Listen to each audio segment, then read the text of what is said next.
नमस्कार, आप देख रहे हैं MCS लाइव 24 न्यूज और मैं हूं आपके साथ लखनऊ से ज्योतिका। आइए रुक करते हैं खबर की ओर। अपने समय में धर्म सम्राट कहे गए ब्रह्मलीन स्वामी श्री करपात्री जी महाराज ने हम सभी धार्मिकों के लिए धर्म की जय हो, अधर्म का नाश हो, प्राणियों में सद्भावना हो, विश्व का कल्याण हो, गौ माता की जय हो, गौ हत्या बंद हो के नारे दिए थे, जो आज भी सर्वजन स्वीकृत हैं और गुंजयमान हो रहे हैं। पर सच्चाई ये है कि उन्होंने इन नारों के साथ 3 नारे और दिए थे जिन्हें अब भुला दिया गया है, पर वे आज भी प्रासंगिक हैं। और वो 3 नारे थे: मंदिरों की मर्यादा सुरक्षित हो, शासन विधान शास्त्रीय हो, भारत अखंड हो। हम आज अयोध्या की पवित्र धरती से इन तीनों नारों को फिर से अपने उद्घोषों में सम्मिलित कर रहे हैं और धर्माचार्यों का आह्वान कर रहे हैं कि वो मंदिरों की मर्यादा सुरक्षित रखने के लिए एकजुट हों। रामालय ट्रस्ट की बैठक बुलाकर हम इस पर चर्चा करेंगे। यदि प्रस्ताव पारित होता है तो रामालय ट्रस्ट विश्व के सभी हिंदू मंदिरों की मर्यादा के संरक्षण का काम आरंभ करेगा।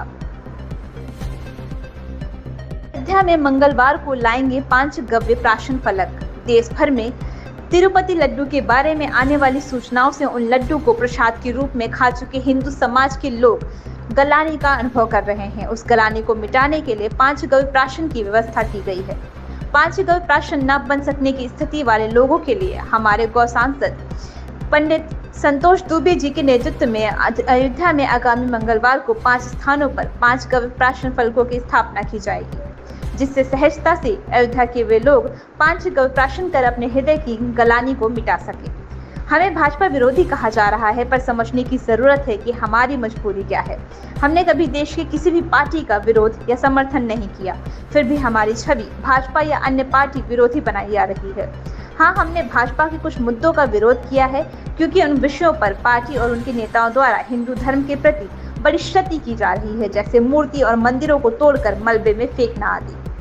ताज़ा मामला देख ले, गौ हत्या के समर्थन का है। हम जब गौरव की बात करते हैं तो देश की राजधानी की यात्रा कर रहे हैं, तो नागालैंड भाजपा लिखित रूप से न केवल उसका विरोध कर रही है, अपितु तो अपनी सरकार की कैबिनेट से हमारे नागालैंड प्रवेश पर प्रतिबंध लगा रही है और लिखित रूप से गौ हत्या का समर्थन कर रही है।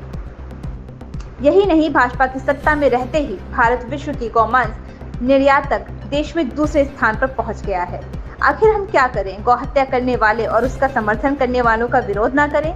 एक हिंदू धर्माचार्य होने के नाते यह हमसे कैसे हो सकता है? इसलिए हम भाजपा सहित उन तमाम पार्टियों का विरोध करने के लिए बाध्य हैं जो सत्ता में रहकर भी गौ हत्या रोकने के लिए बजाय उसे बढ़ावा दे रही है।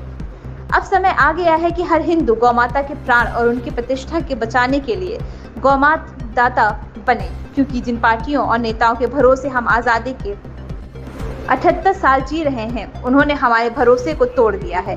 अब मतदाताओं को कमर कसनी होगी और उस पार्टी और प्रत्याशी को मतदान का संगठन लेना होगा जो गौमाता के प्राण और प्रतिष्ठा की रक्षा के लिए शपथ पूर्वक घोषणा कर चुके हैं। इस खबर में बस इतना ही। बने रहिए MCS लाइव न्यूज 24 के साथ।